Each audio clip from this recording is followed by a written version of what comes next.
विधानसभा के अंदर आप सभी लोगों का स्वागत है। जैसा कि कई लोगों को सूचना होगी कि पिछले 3 महीने से दिल्ली के मोहल्ला क्लिनिकों के अंदर डॉक्टरों और अन्य कर्मचारियों की जो मेहनताना है, जो रेन्यूमरेशन है, वो नहीं दिया जा रहा था। सितंबर, अक्टूबर और नवंबर महीने का मेहनताना नहीं दिया गया और जो टेस्ट्स मोहल्ला क्लिनिक में होते हैं उन टेस्ट को करने वाली कंपनियों को पैसा भी कई महीनों से रोक दिया गया और उन कंपनियों ने टेस्ट भी मोहल्ला क्लिनिक के अंदर करने बंद कर दिए।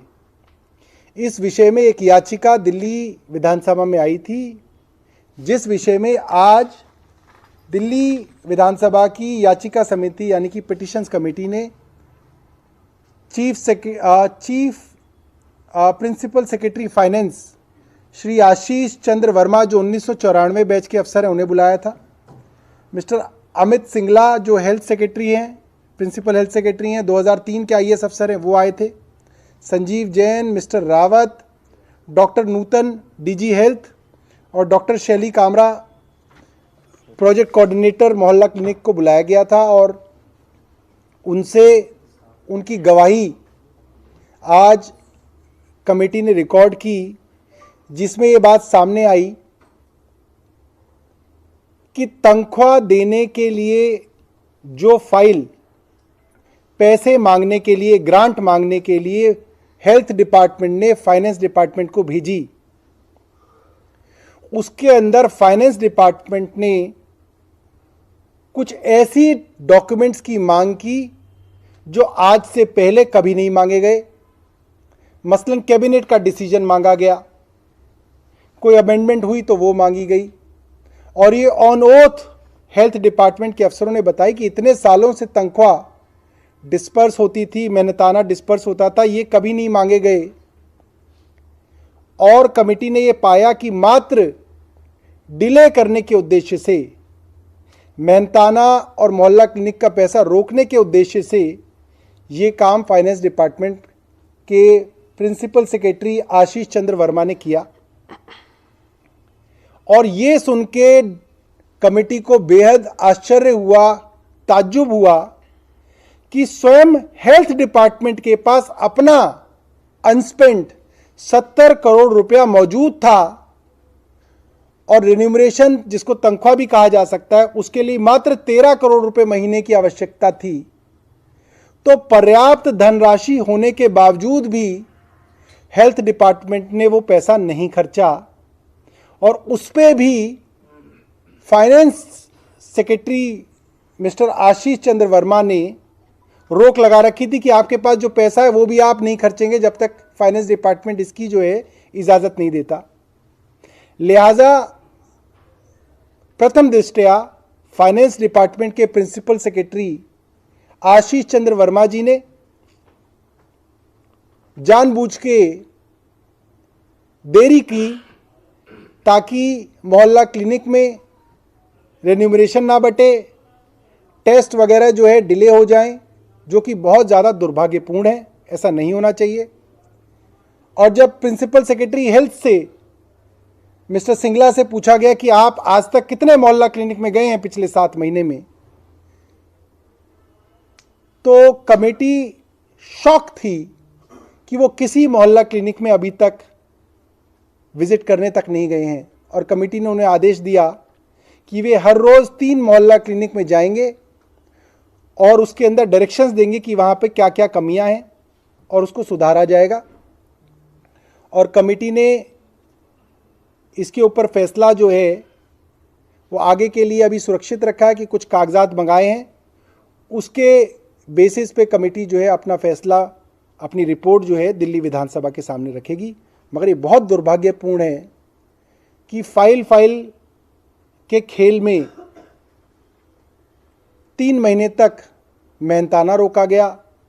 जो गरीब हर हफ्ते टेस्ट कराकर अपनी दवाइयों के ऊपर आश्रित हैं, उन बेचारे बीमारों को दवाइयों से और टेस्टों से महरूम रखा गया। और मुझे लगता है कई लोगों की इसमें तबीयत भी खराब हुई होगी, हो सकता है कई लोगों का बड़ा नुकसान इस कारण हुआ हो।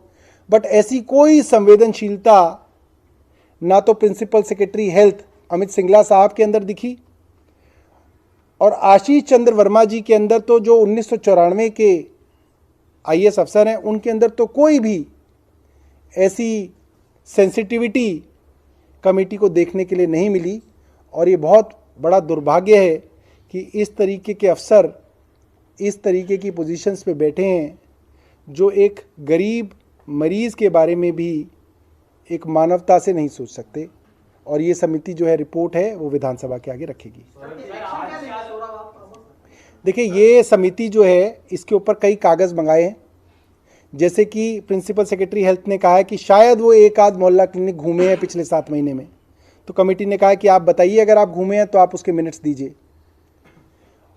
और समिति ने और भी कई डॉक्यूमेंट्स ईडब्ल्यूएस के अंदर एडमिशन्स के सिलसिले में मांगे हैं, ताकि समिति ये समझ सके कि हेल्थ डिपार्टमेंट में आखिर काम किस तरह से हो रहा है।